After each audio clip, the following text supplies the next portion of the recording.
Hi guys, let's make a demo Node.js app in the shared hosting with cPanel. What do we have now? Public HTML folder is empty. The endpoint shows nothing.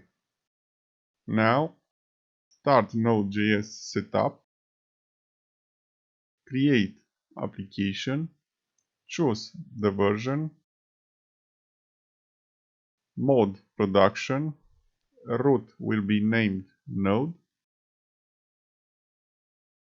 startup file index.js, press create button, and we have a Node.js server up and running. Let's reload the endpoint. See, it works.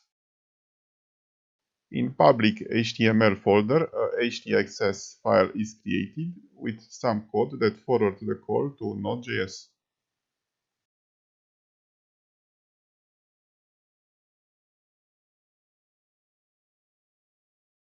In the newly created Node folder, the index.js file contains all code to display that text.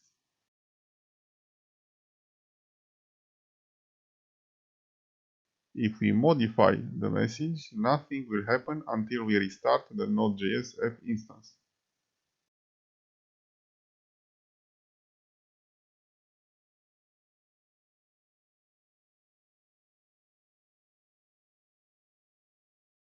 Now the message shows modified. Thanks for watching.